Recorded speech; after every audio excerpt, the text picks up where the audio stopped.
Hi everyone, আমি শিকা। সবাইকে জানাই শুভ গণেশ চতুর্থী। আশা করি আপনারা সবাই খুব ভালো আছেন, আর বাপ্পার কৃপায় আমরাও বেশ ভালো আছি। সকালে বাড়িতে পুজো করে তারপর একটু আশেপাশে ঠাকুর দেখতে বেরিয়েছিলাম, আর সন্ধ্যেবেলাও আমরা বেরিয়ে পড়েছি। ঠাকুর দেখা শুরু করলাম আমাদের টাউনশিপের ঠাকুরটা থেকে। ওখান থেকে আমরা এখন যাচ্ছি মুরগেস পাল্লিয়াতে, মিস্টার পলের পিজির ওইখানে। আশেপাশে অনেক ঠাকুর ওঠে।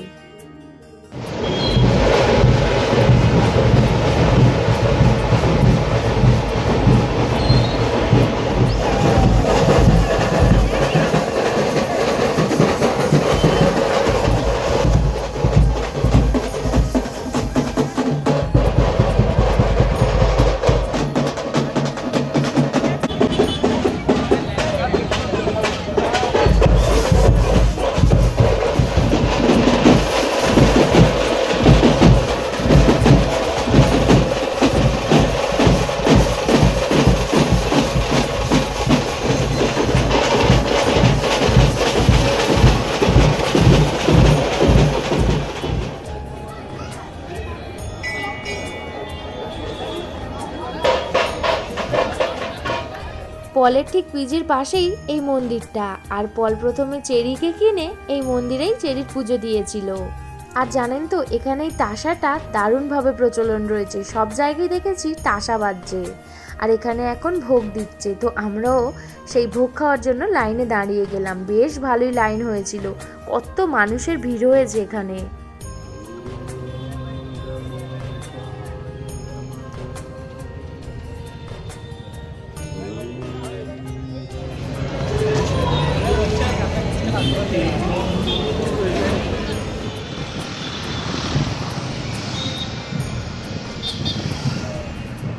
ওখান থেকে ভোগ খেয়ে বেশ কিছুক্ষণ সময় গনু বাবার কাছে দাঁড়িয়ে আমরা আরেকটা পূজা মণ্ডপে চলে এসেছি। আর লাইটিংগুলো কি সুন্দর দিয়েছে, ঠিক যেন কলকাতা মনে হচ্ছিল। মানে কলকাতার দুর্গাপূজার কথা মনে পড়ছিল।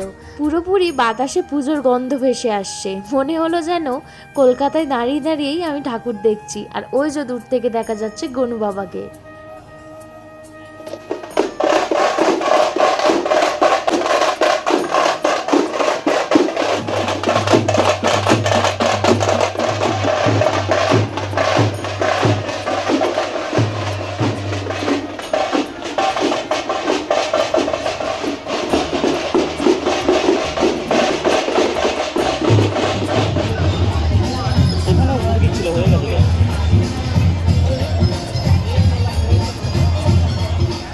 আমাদের কলকাতার ওদিকে যেমন দুর্গাপুজোতে প্যান্ডেলে ভিড় হয়, পুজোর সময় রাস্তাঘাট প্রচণ্ড ভিড় হয়, এখানে ঠিক তেমনই।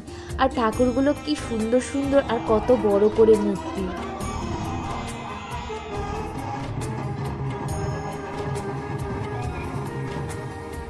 দূর থেকে সব ঠাকুরগুলো দেখে এসেছি, এখন যাচ্ছি ফেজ 2 ঠাকুরটা দেখতে। সকালবেলা একবার যেখানে গেছিলাম সেখানেই।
একটা ব্যাপারে হঠাৎ করে চোখ চলে গেল আমার। আমি লক্ষ্য করলাম ঘনুর চোখটা একবার বন্ধ হচ্ছে আর একবার খুলছে। তো ওটা পলকে বললাম, তো বললো ওটা ওই রকমই হচ্ছে, তুমি আগে লক্ষ্য করোনি। এটা কিন্তু আমি সকালে দেখিনি। যাই হোক, গণপতি বাপ্পা মোরয়া, কি সুন্দর তাই না? আর সত্যি কথা বলতে আমি বরাবরই ঠাকুরকে পুজো করতে ভালোবাসি। গনুর সাথেও আমার একটু কানেকশানটা আলাদা। বেশ 3-4 বছর আগের কথা, হঠাৎ করে আমার গণেশ পুজোর আগেই মনে হলো যে গণেশ চতুর্থী করব। তো বাড়িতেই যেই ঠাকুরটা ছিল ওটা নিয়েই পুজো করেছিলাম। আর আগের বছর আমি গেছিলাম পুরীতে। আমার ছোট্ট গনুকে দেখে আমার এত পছন্দ হয়েছিল যে আমি বললাম না, আমি ওকে নিয়েই যাব। আর আমি যেহেতু ব্যাঙ্গালোরে চলে আসবো, তো আমি সেটা গনুকেও নিয়ে যাব সাথে। আর ভগবানকে উপলব্ধি করতে গেলে নিজের আত্মা থেকে, মন থেকে উপলব্ধি করতে হবে। উনি ঠিকই আছেন, ঠিকই সাড়া দেবে আপনাকে, প্রতিটা পদে পদে আপনার সমস্ত কিছু বলে দেবে। ভগবানের ওপর শুধু একটু ভক্তি ভরে বিশ্বাস রাখুন, আস্থা রাখুন, তাহলেই দেখবেন এখন খারাপ দিন চলছে, কিন্তু পরে ঠিক ভালো দিন আসতে বাধ্য। আর ভগবানকে ডাকতে গেলেই যে জাঁকজমক করে তার পুজো করে উপলব্ধি করতে হবে সেটা নয়, কিন্তু ভক্তি ভরে আত্মা দিয়ে ডাকলে ভগবান সব জায়গাতেই সাড়া দেবে। আর ভগবান ছাড়া আমি একটা মুহূর্ত চলতে পারি না। বৃষ্টি হচ্ছে না ওই জন্য।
আমি তো প্রথমে এই পূজা মণ্ডপটাকে দেখে ভেবেছিলাম মন্দির, কিন্তু এটা আসলে মন্দির ছিল না, এটা পূজা মণ্ডপই ছিল।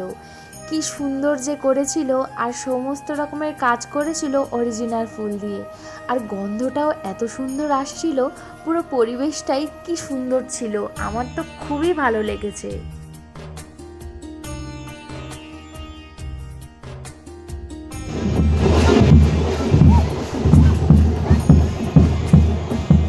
বাইরে থেকে ঠাকুর দেখে চলে এসেছি আমরা এখন আমাদের ফেস ওয়ানের ঠাকুরের কাছে। তো ভিডিওটা তাহলে এখানেই শেষ করছি। কেমন লাগলে অবশ্যই কমেন্ট করে জানাবেন। ভালো লাগলে please like, comment, share and subscribe.